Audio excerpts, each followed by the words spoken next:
The Ganges River is the most polluted river in the world and has become a dumping ground for sewage, diseases, and even the dead. They just put all the trash and dead bodies in the river. It is said that the water from the Ganges is so polluted that drinking from it can give you severe diarrhea and can even lead to death. So what is the plan? What am I going to do with this water? Well, this water is definitely something you should not drink because it genuinely probably will kill you. But hear me out. What if I did drink it? Well, turns out, according to Reddit, it's possible to turn water into wine. And it's exactly what they did in the good old days to make water safer to drink. So that's exactly what I'm going to do. But first, I need some Ganges water. And for that, I need to go to India. We're here in Varanasi, India after 23 hours of some of the sketchiest traveling I've ever done.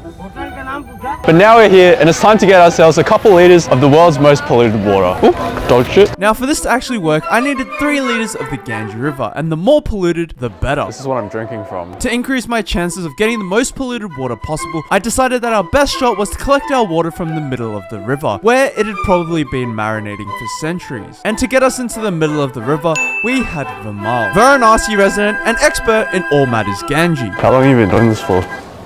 As we approached our water collection vehicle, otherwise known as a boat, I was beginning to realize just how dirty this river actually was. The people bring the dead body. First they put the dead body into the Ganges. People were washing themselves in it. Cows strolled along the banks where they inevitably relieve themselves. What happens if I drink it? I don't know because even I don't want to drink, but those people who live nearby, like this man can drink.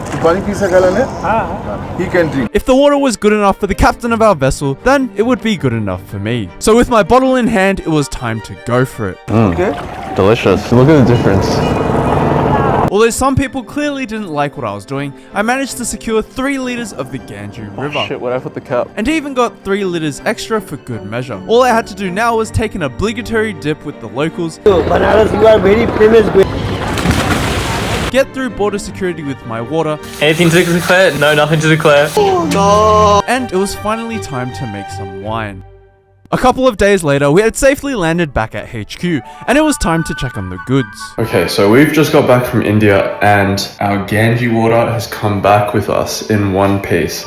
It's been sitting for a couple of days and a lot of the sediment that was originally inside this thing is kind of floating to the bottom. And for comparison, that's what a clean bottle of water looks like, and that's what the Ganges water looks like. It was safe to say that our water wasn't clean at all. In fact, it was probably some of the most disgusting water I've ever seen in my life. But now that we've got our Ganges water, our most essential ingredient, it's now time to make some of the world's most polluted wine.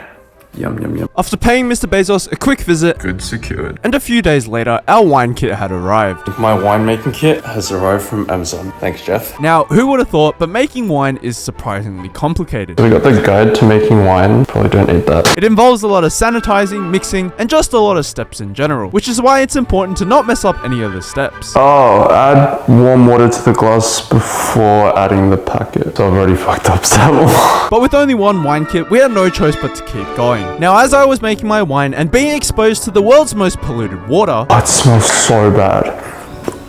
Sanitizer is very important. I was slowly becoming more and more concerned for my health and safety.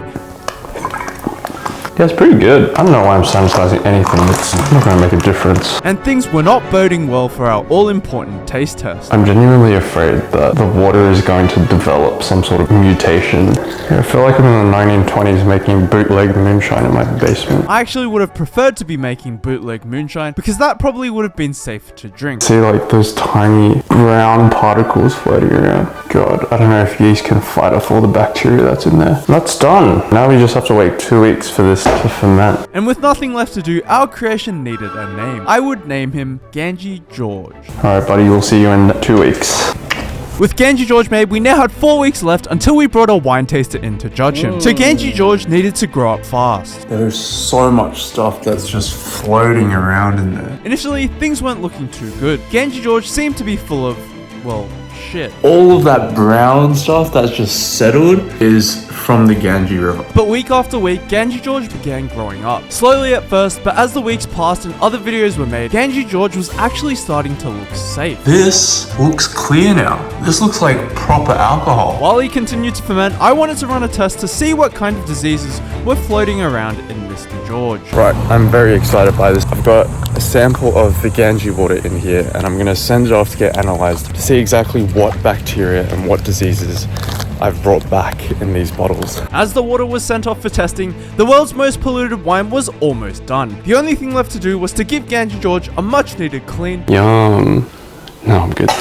Oh, that's everything that was at the bottom. And soon it was finally time to bottle them up and taste him. This video has been 3 months in the making. I started this video with short hair. Now I've got a mop on my head. 3 months of work and probably thousands of international health laws had been breached in the making of Ganges George. Man in the locality of Sydney starts COVID 2024. Not to mention, he had stunk up my room for months. Every time I wake up, I get a sniff of good old Ganges George. But that was the sacrifice I had to make to create the most polluted wine in the world. I'm gonna be sucking off Ganges George.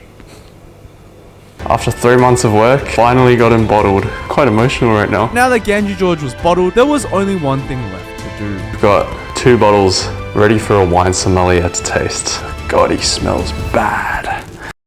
Presenting the first wine that our wine sommelier will be tasting, Ganges George. Using Australian grapes and water from the most polluted river in the world, this wine is an international blend and has notes of gasoline and disease. Our next wine is a $100 bottle of Cantina Regio, aged for 8 years and made using grapes grown in volcanic soil. And finally, our $300 Merlot blend, made from some of the rarest grapes in the world with hints of red berries, chocolate and oak. And to decide if Ganges George is a man of a wine or simply a boy amongst men, we have Daniel Marcella, head of the Italian Wine Society and certified sommelier, who was going to be tasting our 3 wines. Ciao, welcome. Alright, so in front of us I've set up for you 3 levels of wine. Our $1 wine, our homemade, our $100 wine, which is made from the grapes from volcanic ash. Our $300 wine from a very small place in Italy, one of the rarest wines in the world. So our $1 sign wine, there's actually something I want to tell you about it. It's actually made using some of the grossest water in the world. Okay.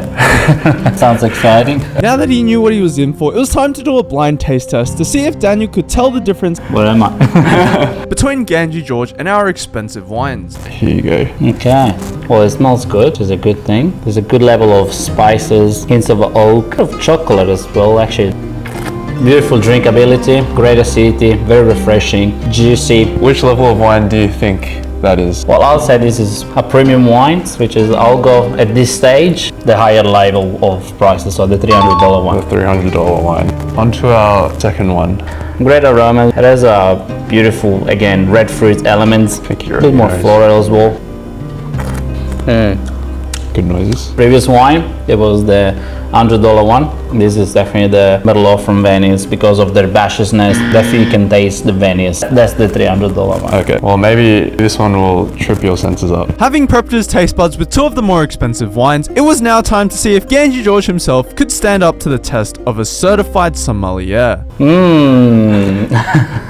Lovely smell. I don't know. What are you picking up there?